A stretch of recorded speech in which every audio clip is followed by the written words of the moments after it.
It's your boy JC here. I'm doing a review and analysis video of the games that really stood out to me over this past weekend. Okay, I'm going to start this one with the obvious, the draw between Georgia and Portuguese. Okay, just hold on. Sorry, I'm just putting my phone on charge here. Right. Okay. You look at the stats and everything from this game and how Georgia started this game, you come to wonder, how did this game end up in a draw? Look, potentially one of the two games of the weekend. Okay, if you just watch the game, okay, it's a game that you can watch highlights of over and over and over again. The only sad thing is that it ended in a draw, and there had to be and no one walked out a winner. You know, there's something I hate more than losing. It's a draw. Okay, you feel like you just weren't good enough. Alright, so yeah, I feel for the Portuguese. The fact that they were so close to getting their first win at a World Cup. Look, it's not a loss. And I mean, you drew with a team that everyone has been gunning should join the Six Nations consistently for the last 8 years. Okay.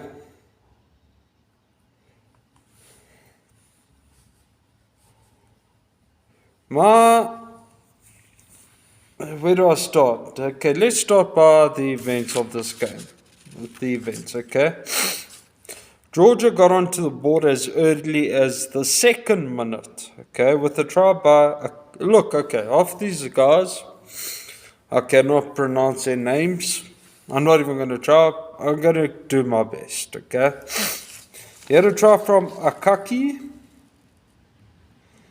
and it was converted by Bandazi, okay? It's suddenly Georgia up 7-0, 2 minutes in. Okay. Then in the 16th minute, Portugal were penalised and Georgia took the 3 points. Bandazi put them through to 10-point lead 16 minutes into the game. Then it was relatively, nip and tuck for 60 minutes after that. Then Portugal get penalised again in the 32nd minute. At this point, you start thinking, Georgia are going to take this game away from Portugal. And you look at a potential whitewash. Bandazi slotted it over, and the score is 13-0. 2 minutes later, Portugal found themselves go over the try line, and look, the conversion was missed. Sutraba Story, and misconversion 13-5. Okay. Then in the 37th minute, I almost felt for the Portuguese. Fernandez got yellow carded. Okay. Portugal were able to keep Georgia scoreless for those 10 minutes. 8 minutes into the second half, in the 48th minute, Marquez slotted a penalty. Score suddenly 13-8. And then you find Portugal are suddenly within 7 points. Okay? And then a few minutes later, in the 53rd minute, Marquez slotted yet another penalty. Portugal are up. Portugal are 2 points down, with Georgia up 13-11. Story went over for his second try, and score it was converted by Marquez. Scores 18-13. What a damn comeback by the Portuguese. Thanks, man. Thank you.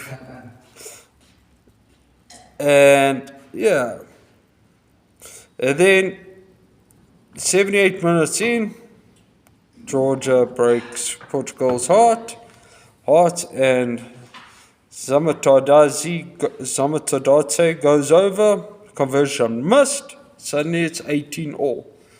Portugal had a last-ditch penalty attempt at the post in the 80th minute after the hooter. It's missed and you have a draw. Okay? I wish it was extra time or something for the pool stage because damn it, that game was so...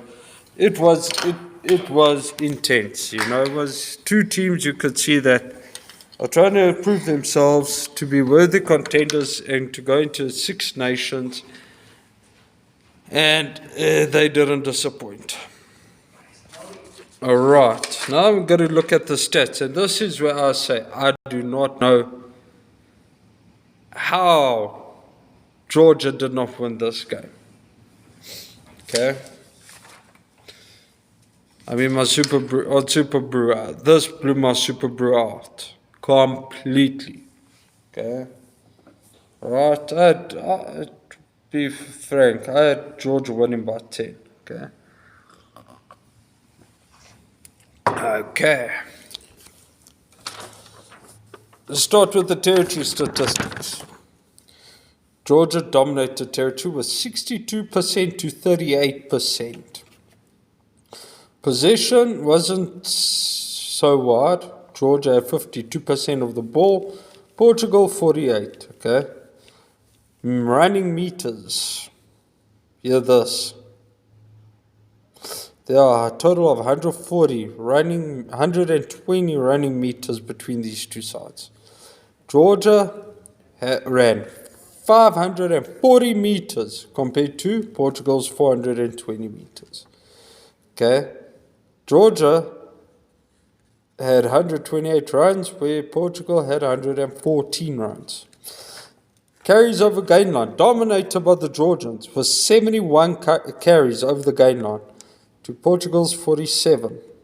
Set pieces were fairly even, though. Now, this shows how important the set pieces. Okay, Georgia won 20 of the set pieces, where Portugal won 19. Okay, scrums were even. Georgia have won 7 of their 8 scrums, 88%. Portugal won 5 out of 6 scrums, 83%. Look, I didn't put the lineouts over here because, you know what, it is what it is. Okay. But what a freaking game, and what a comeback by the Portuguese.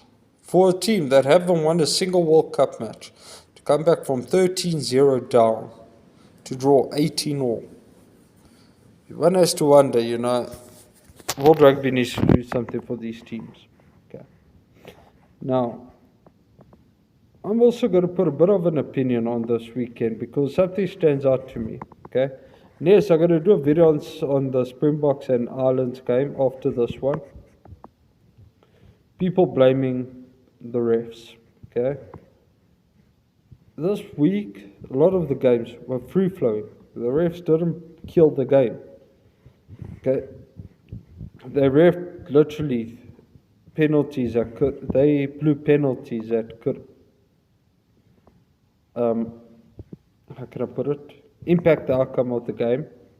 Okay. It's those things. They didn't play every single breakdown or neck roll and so on and such forth. Okay. People complained. Okay. But the 2 previous rounds, you had literally refs killing the games. Okay. Yellow cards, left, right, red, left, right, center. Okay. People complained, you know. I'm just putting it out there. I don't blame the ref for the Springboks losing the game. The ref didn't miss 11 points at post. The Boks did. Okay.